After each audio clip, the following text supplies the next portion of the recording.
This is the Indianness podcast, stories of success from leaders and change makers of Indian origin.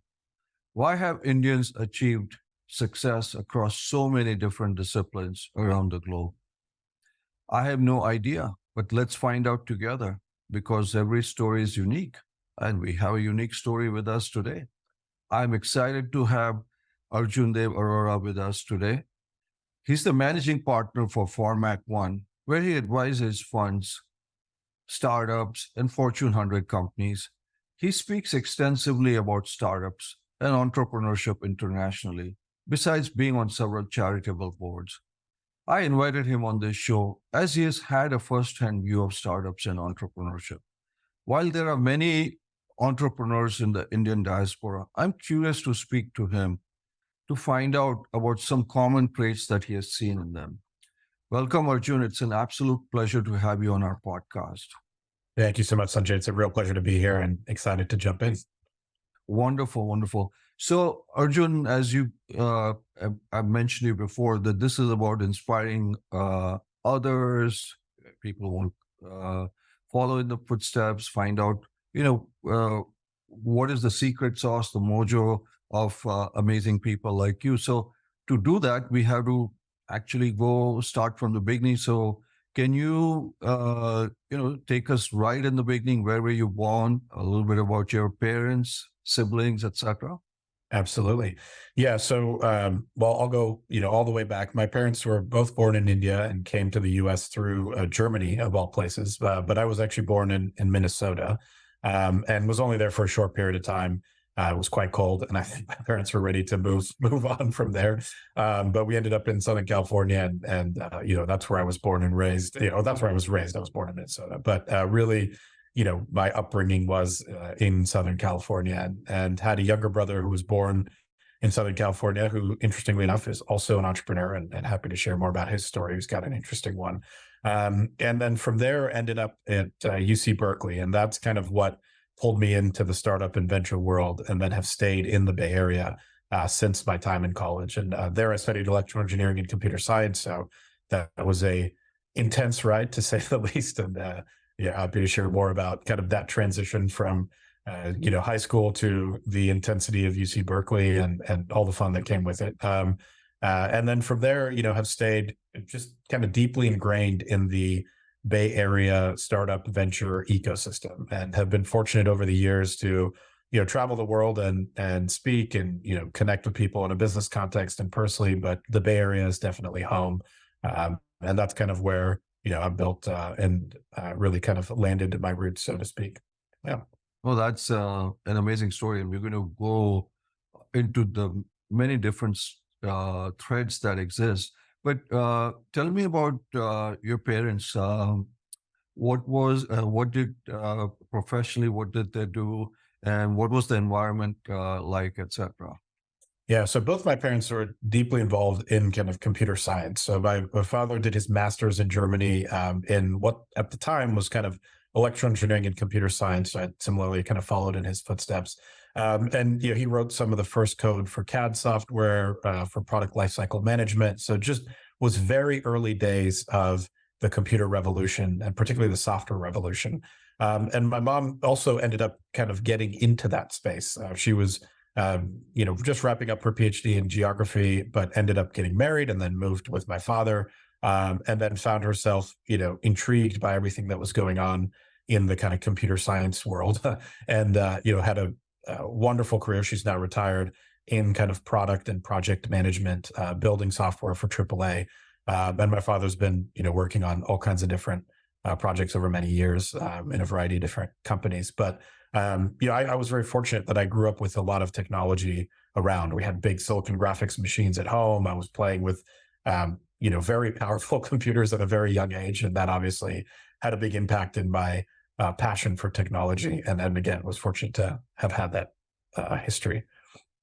Dad was not an entrepreneur per se, right?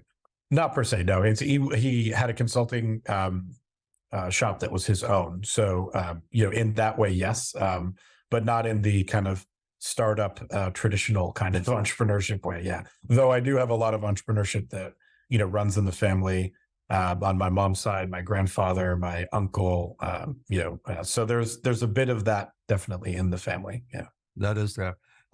So you said there were silicon graphics machines, etc. at home. Was the conversation a lot about tech and things of that nature? What were the conversations that were generally?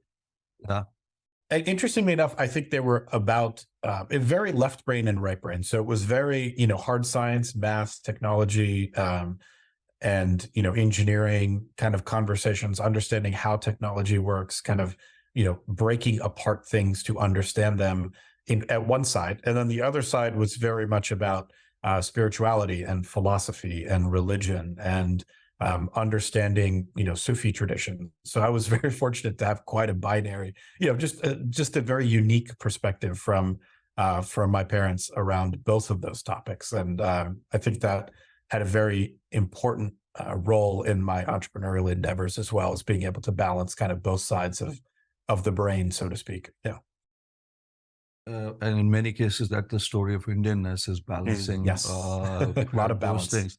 Yeah, In a lot of different ways. Yeah. absolutely. So you were going to school in LA at that time?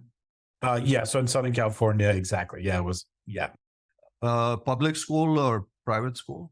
Public school. Yeah. So we went to public schools our entire kind of run. And we were fortunate. We lived in, Irvine, California, which has some of the world's best public schools. And yeah, my parents made a very deliberate decision at great effort and cost. It's something I'm incredibly grateful for, to, land in Irvine so that we could attend those incredible schools. Yeah.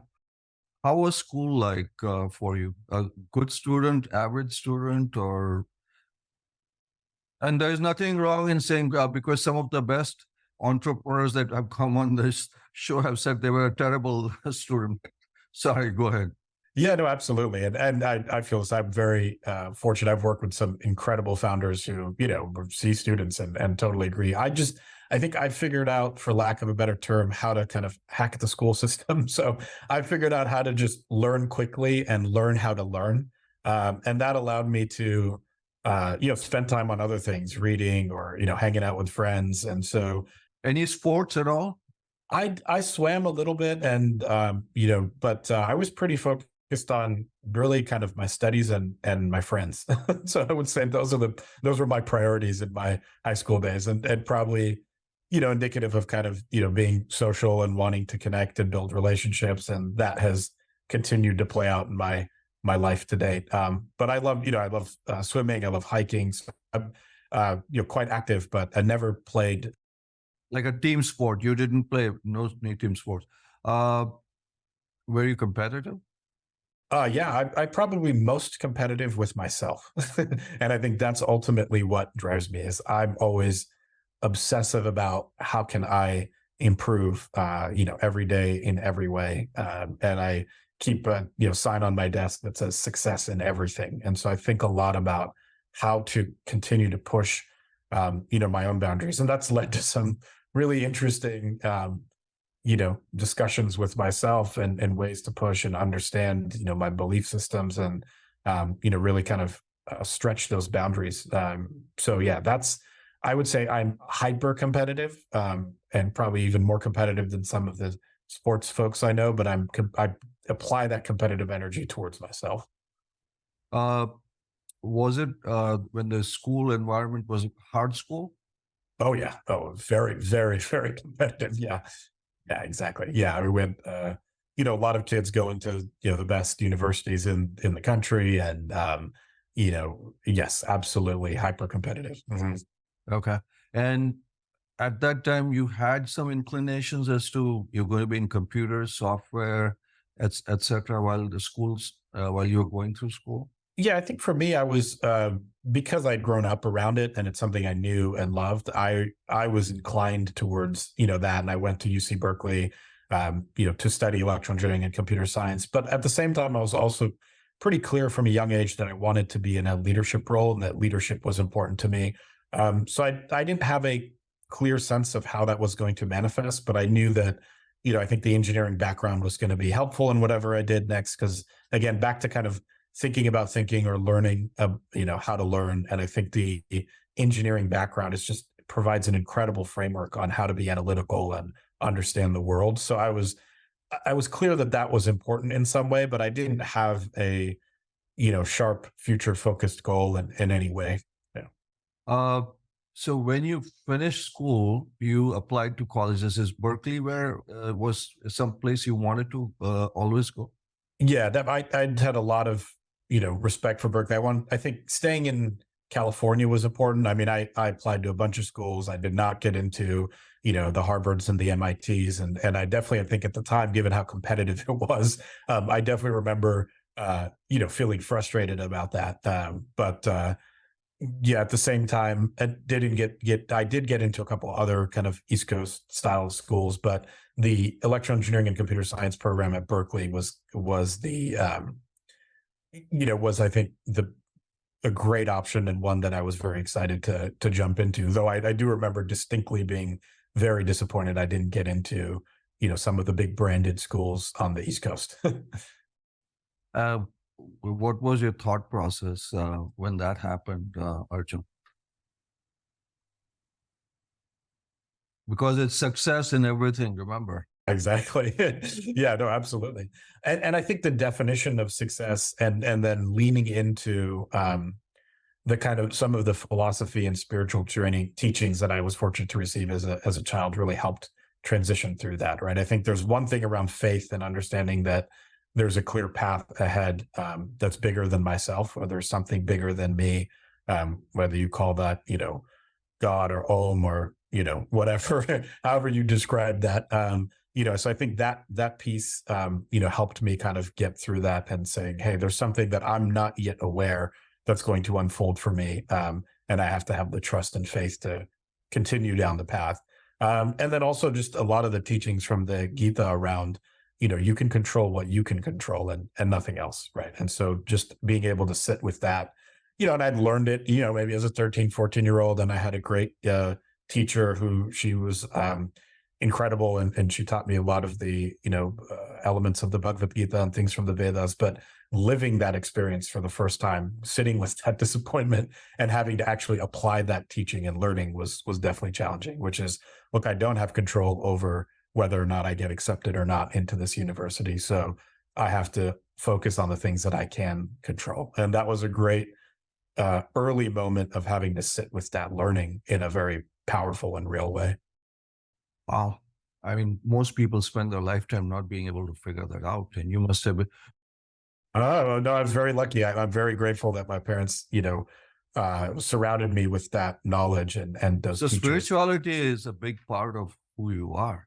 And would you say not getting into Harvard and then getting into Berkeley was one of the defining moments in your life? Yeah, I would say it was definitely a very challenging moment. I think at that point in time, it was probably one of the most challenging moments. Because you had set yourself up that I am smart enough, good enough, I should be able to get into Harvard or MIT or whatever. Yeah, exactly. Yeah, I think there was an expectation, and then there was also kind of a societal, pressure.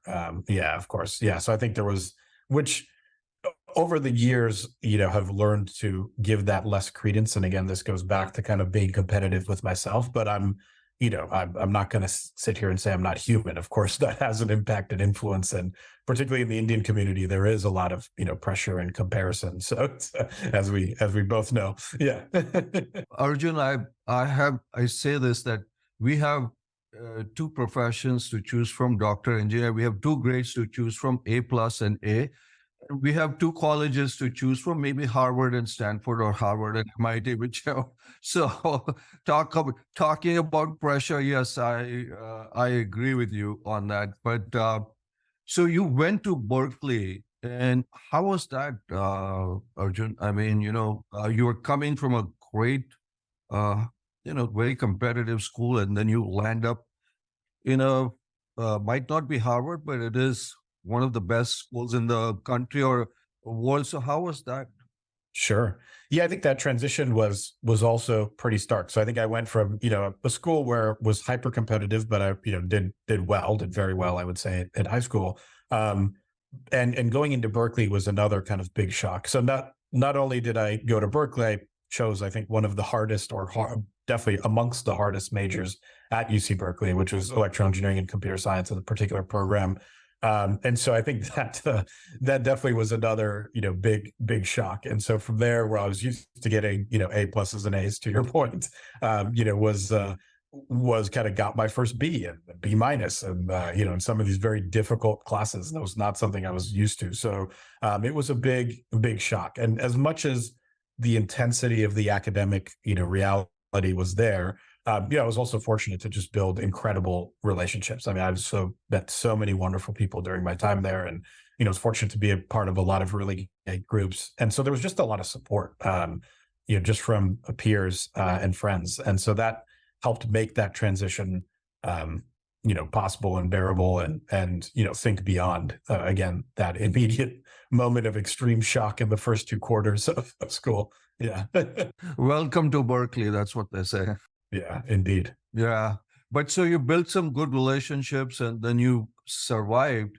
And did it become pretty clear to you that this is where you want to be in computers, electronic engineers? Was that pretty clear to you at that time? Yeah, I think what's interesting is during my time at Berkeley, I began to appreciate that there are many ways to play in this space, right? I think at my initial entry into Berkeley, I would have thought, oh, I need to be an engineer or a product manager in order to be in and around the technology space. But through a variety of different just people I met, and I was part of a South Asian professional fraternity called Alpha Epsilon Zeta. So a bunch of, incredible young guys who had gone through various, had gone through Berkeley and then gone on to get great jobs. And so through them, I was able to even learn about, things like investment banking or consulting or business operations or other ways to be in and around the world of technology, which I love and still do to this day, but not necessarily have to be an engineer. And so, which I think was just the thought that I had going into it. So I think that was, Berkeley provided this way to kind of open my eyes through the people I met, the professors and other people. So. Oh, that's fantastic. Just a little bit of a rewind. You said you have a brother also. Younger to you or older than? Yeah, he's a few years younger than me. Competitive? Yeah, I think, we ended up in different universes altogether. He went to Berkeley as well. And then, he studied more business and political science, and I was more kind of the engineering route. But I think we both push each other, with an equal level of intensity. I wouldn't say we're necessarily competitive, but I think we are both always, pushing each other to, to be better, to do more, to think bigger, to be able to have more impact and influence. And I think that's how the competitiveness shows up. I think, when we were kids, we were running around and, fighting and beating each other up and things like that. But over the years, fortunately, we matured, and that energy, that impulse, that kind of, competitive brotherly drive, fortunately, was translated into this kind of push to be better, to think bigger. And I was, as he started his company right out of UC Berkeley, for the first few months, he literally slept on my couch. And so, as he got his business started, and it was a very broken, beat up futon. So, now that I think about it, but anyways, so he got that start, and he was very scrappy. They raised very little money, and, now they've got, incredible investors. They sell their products in Home Depot, Amazon, Walmart, Target. They have, phenomenal board members. Aisha Curry is on the board, amongst many other great people. So, it's been a wild ride for him over 15 years, but, as he started that company, it was very intense and very bootstrapped, in nature. And I think, I'll take some credit for being there in the early days and helping to support him and push him on getting there. Hopefully translated into options, but that's a different podcast. But yeah. So Arjun, when you graduated from Berkeley, what happened? What did you want to do? Yeah. So when I graduated from Berkeley, I was influenced by a lot of the, folks that I had spent time with. And so I was intrigued by investment banking because a lot of my friends and kind of older, fraternity brothers and just other people I knew had gone that route. And so that's where I ended up. So technology focused investment banking. And that was a great opportunity for me to, I got a very intense engineering degree at UC Berkeley, and then I got a very intense business education going through investment banking. And am incredibly grateful for that experience, as intense as it was. 80 hours a week? Comfortably, probably 90. And it was, it was kind of, 2006, seven, 8 kind of time frame. And it was, it was active. It was busy. And we were doing international deals. So we're working on, very different time zones. We did a deal in Asia and Korea specifically. So, it was always on. But, my roommate at the time was also an investment banker. And so it was the ultimate kind of work very, very hard. And then we would have a lot of fun on the weekends for a very constrained amount of time, and then usually go back to the office on Sunday. So that was kind of our cadence that we had. That's great. So you went to investment banking for how many years? I did that for a couple of years. Yeah, 2 years. Okay. And then what happened? And then I ended up at Yahoo of all places. And so ended up running business development for Yahoo Real Estate, which at the time was the largest online real estate website. And that's where I had a chance to really, learn about the internet. And that's where I kind of really developed a love for the web. Not that I didn't appreciate it before, but that was an opportunity to see, 5 million people coming to a website every month, searching for homes, finding homes, having a meaningful impact on their life, and all done through the internet. And so that was that kind of incredible moment. And while I was kind of in the heart of Silicon Valley, learning about all of this, and working there, I spent a lot of time traveling across the country. And I realized that, the future is here. It's just not evenly distributed. I think it's a great quote. I forget who says it, but that was an awesome opportunity to learn that particular phrase in action, because I would fly to certain regions in the country and people would ask me, hey, why should I use email? Like, I don't know why I should use email to sell a home, or I don't know if it makes sense for me to put my listings online. Is anyone even going to see it? And so I would get those kind of questions and have to help educate people about the internet and why it's valuable. And so it was a great and humbling experience. And it was also an important opportunity to learn the lesson of, you have to spend time with your customers. There's no substitute for physically showing up and understanding, their reality in a very empathetic way. And that's something that, spend a lot of time with the founders I coach on that exact topic. It was an important learning for me. Oh, that's great. But tell me, Arjun, you were an engineer, then did investment banking, and then you moved to business development. That's a pretty big transition. I guess investment bankers found out that you're so good with convincing customers. So, and you said, that's what I want to do. So, so is that, I mean, you are a people's person. Is that what you kind of figured out you wanted to do? Yeah, I think that's what I figured. I figured out that I love the complexity and strategy and essence of technology and its ability to have an impact on people. That's the thing that I absolutely love about technology. But in terms of my day-to-day and what I enjoy doing, yeah, I love engaging with people and helping them think through their problems and challenges and solve those problems and challenges, and then leading teams and helping build teams. Those are the things that I realized kind of during that course of time, and was able to kind of integrate both things. I still love technology, but also integrated this kind of people passion through that phase. Yeah. No, that's great.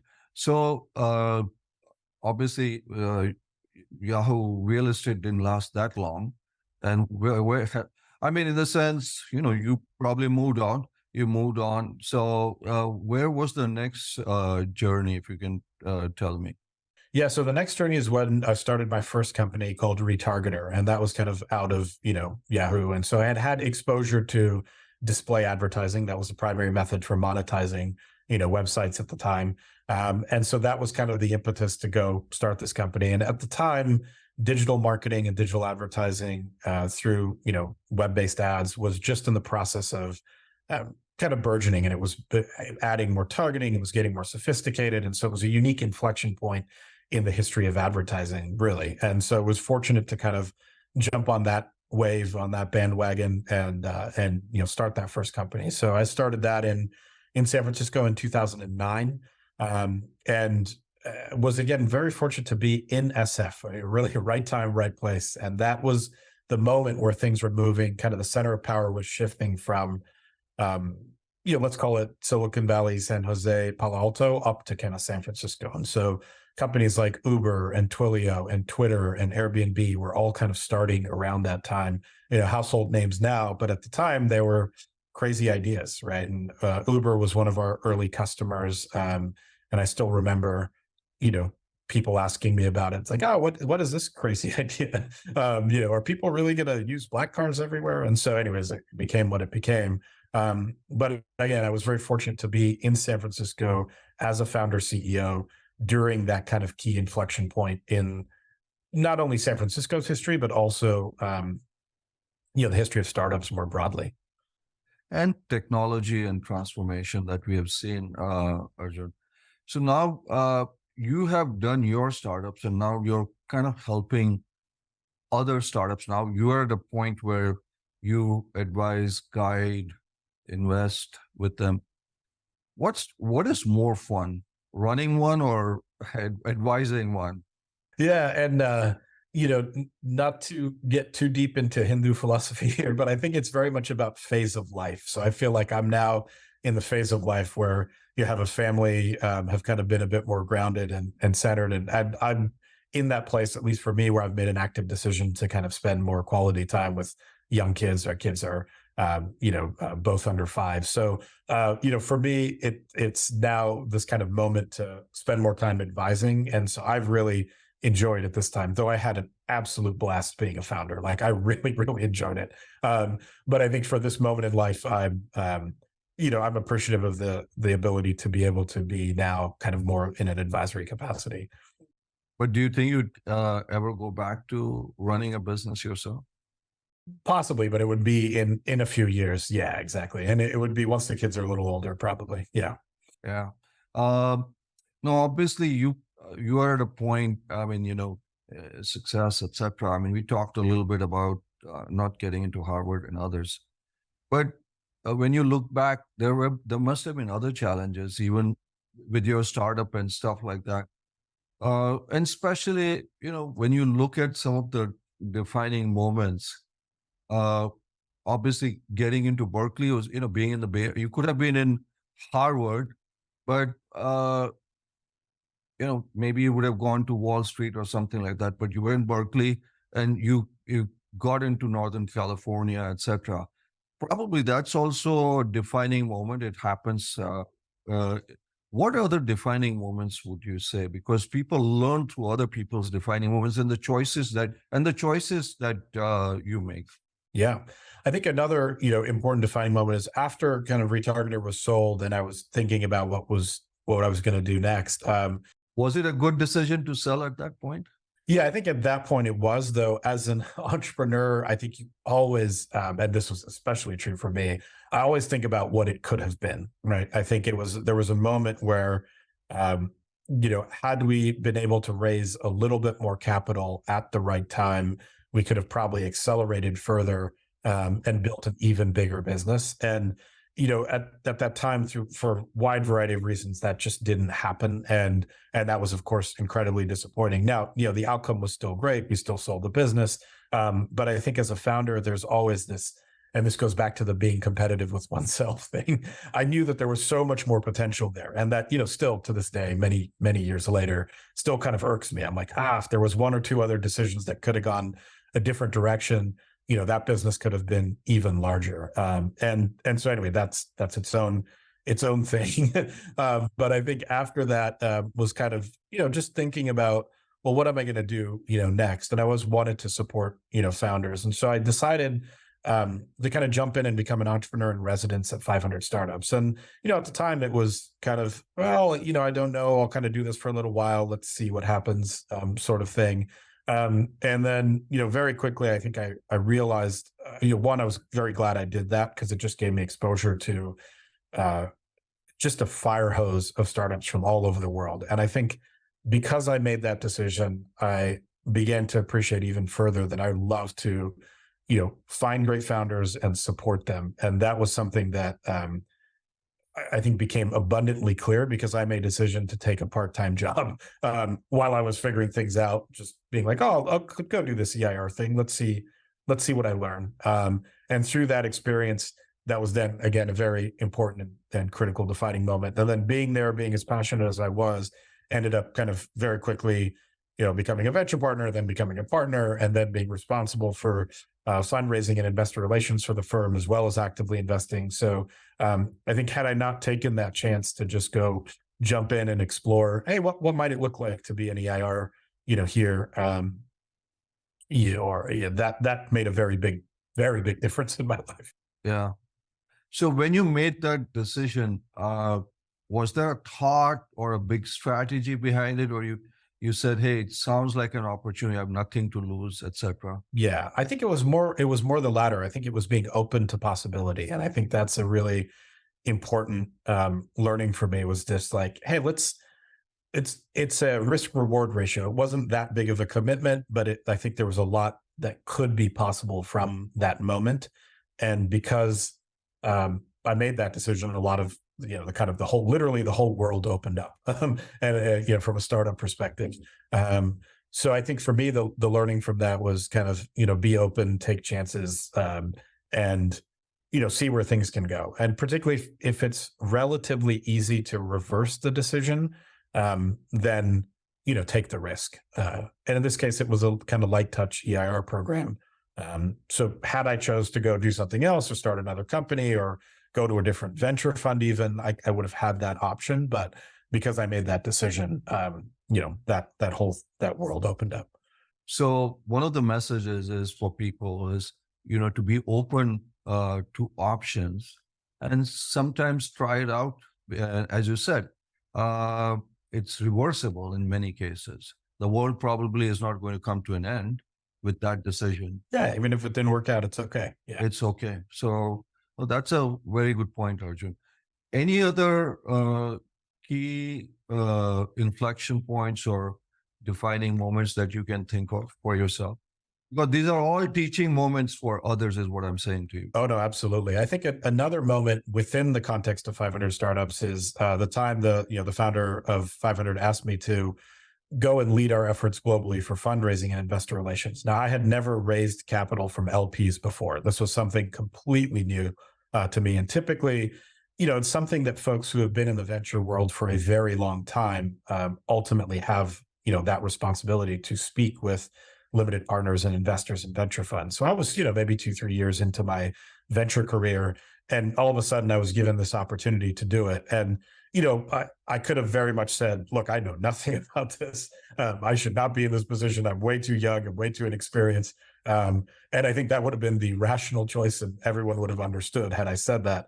But I think the way I looked at it was, okay, I know nothing about this world, or know very little about this world. I've been given this incredible opportunity. Let me jump in, both feet first, and learn as much as humanly possible about the limited partner universe and how, investors make decisions to engage and invest in venture funds. And so, I chose to say yes, though there was a lot of fear and trepidation, and it would require, tremendous amount of travel and hustle and, just convincing people of investing in a fund. So I was signing up for a big project, to say the least. But I was very excited about it in a way. And I think I leaned into that excitement. So say, here's something I don't know. Here's something I can learn. And I think, again, back to the opportunity thing, I think this will open up some unique opportunities for me in the future.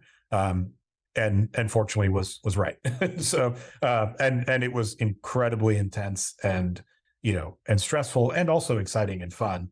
But had I chose not to do that, I wouldn't, it would be a very different life right now. So, yeah. So, as you said before, be open to opportunities and sometimes take risks, but be prepared in taking, go with preparation is what you are saying. Yeah, no, I think I sat down and literally studied. I felt like I was back at Berkeley. I was trying to understand, how do LPs make decisions? Why do they think that way? Who are they? What do they care about? What are their decision-making criteria? What is their portfolio math? How do they think about asset management? So I went in and kind of went down the proverbial rabbit hole and studied, for months, kind of as I was going through that process. And what a great way to learn. Had I learned that, it might have taken me 7 or 8 years, but because of the forcing function, which is another thing I'm passionate about. Yeah, it's a crash course. So, if you can create forcing functions for yourself to, be forced to learn something or level up your skill set, take that opportunity. That's an excellent point, Arjun. Arjun, this podcast is called Indianness. You run across hundreds of entrepreneur startups. You were at 500 startups, etc. Amongst those startup ones, etc., you must be running up across, entrepreneurs of Indian origin. And there's a lot, so there's a lot, especially in the Bay Area, a lot that been said, hey, look at Satya Nadella and all these other, how come people of Indian origin are so successful? Obviously, I say there's only 1.4 billions, etc. But are there certain traits? I've had this. People have given me some different feedback. Are there certain traits that you see? That's not to say that there are other people are not successful, but there are certain traits about people of Indian origin and entrepreneurs that you see.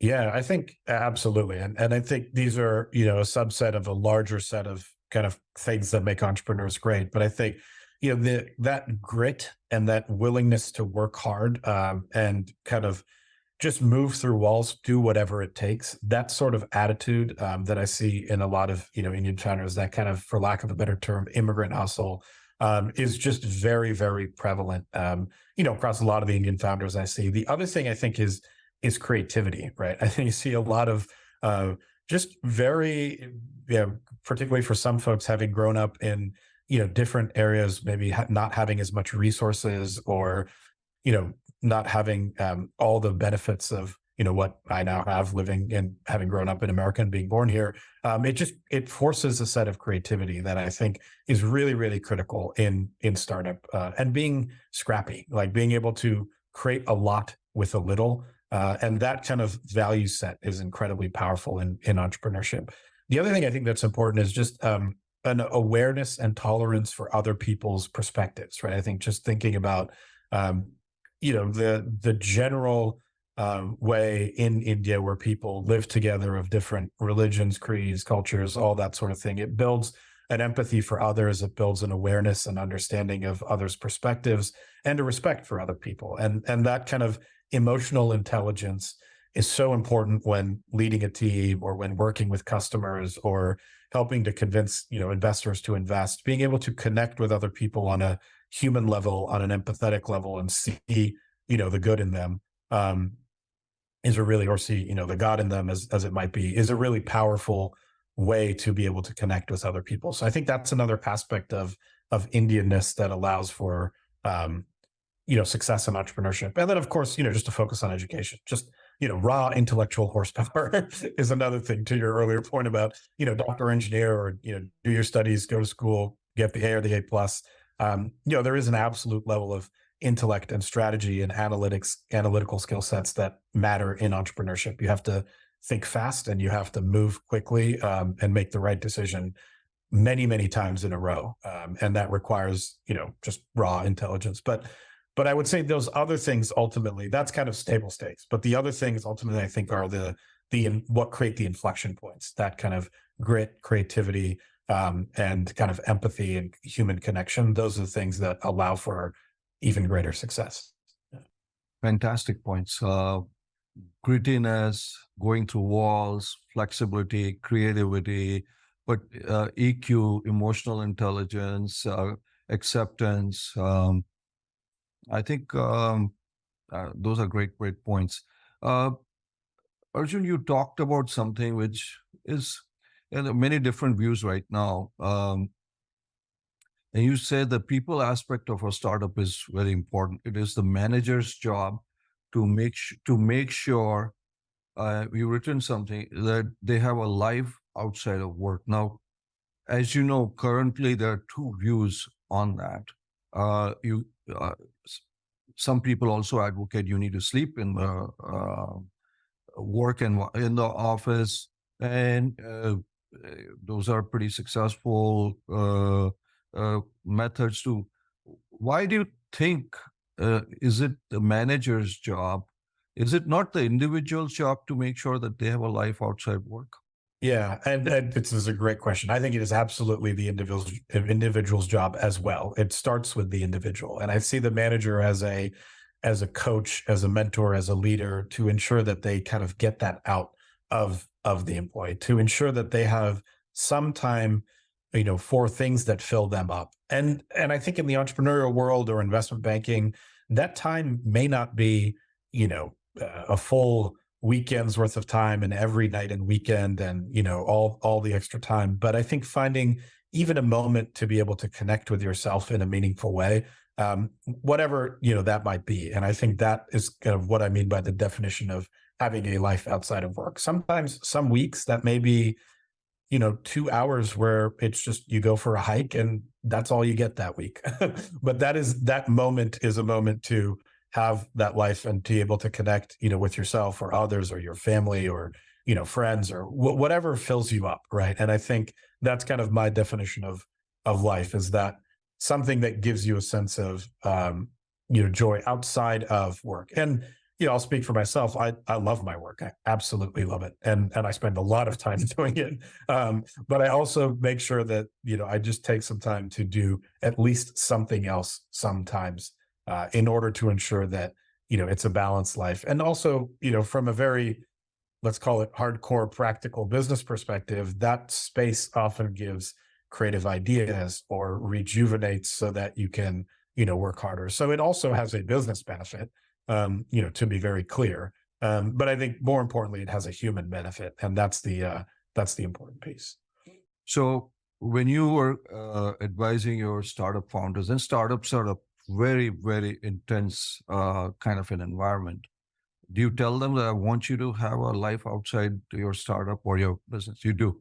Absolutely. Yeah. And I've seen every time that happens, that at least in my experience results in, better outcomes. I've seen too many founders get incredibly burnt out by just, sleeping at the desk, and not taking the time to, fill their cup in other ways. And so it is both a human thing and a very practical business thing. And operating in this level of intense environments requires at least some meaningful, downtime or connection with self time.